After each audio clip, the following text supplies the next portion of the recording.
So, in episode 137 of Confidence Coaching with Heidi Benjaminson, I talk with you about the power of questions and our ability to ask really good questions of other people. And the way we ask them is a really powerful tool for us to be able to connect with them. So, I want you to think about the questions that we ask in terms of, are they closed questions?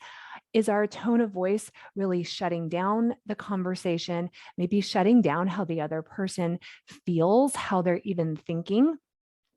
Or is it open? Okay, so think about that, the closed and the open. I'll tell you what the closed looks like, but I want to focus on the open because that's how we want to be.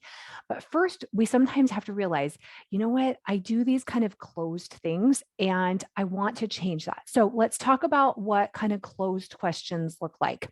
It's when we ask questions that maybe are leading and have a lot of judgment implied in the questions. Oh, so why are you doing that? That's kind of like that worried, like, oh, so why in the world are you doing that? Notice how there's just so much judgment. So kind of listen for it in other people, but especially listen for it in yourself.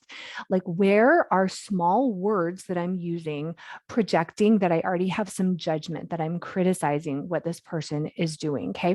That is going to close them down to even wanting to be able to connect with you.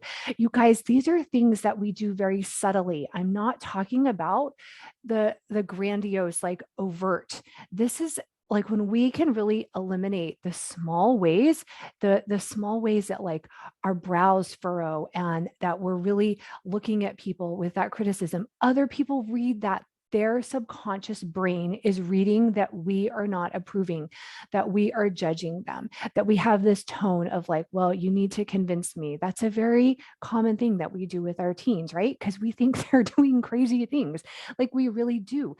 But that's because we have so much judgment over what they are thinking and what the right thing is. I know I generally try to stay away from people that just have this tone all the time of like, I am right.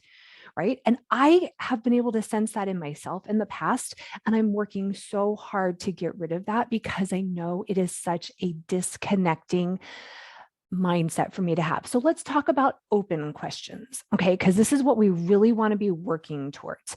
We want to always be asking people short questions that are just from curiosity.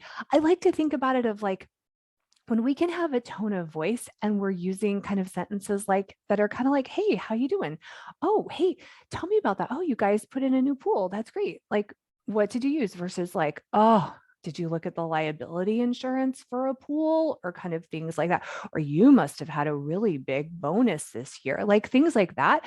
Those are closed questions. Those are closed comments. So think about when you see someone, how can you keep the tone and the conversation, even at dinner, to get other people talking? How can we keep it very light? How can we keep it curious?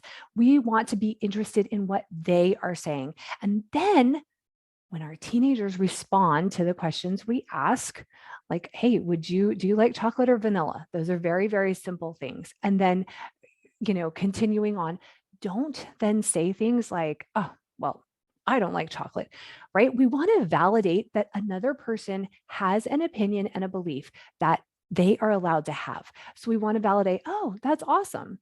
Like the sentences and the way to validate, it's very short. It's not sarcastic. Sarcasm is a way to hurt another person. It's very, very, it's short, it's validating, and the other person over time is then going to want to talk more with us because they feel better about themselves. Okay. That is ultimately what we want in relationships. We want to feel better about that person, which we're in complete control over because it's going on inside of our head. We want them to feel good and to feel comfortable with us. And we can do that using questions.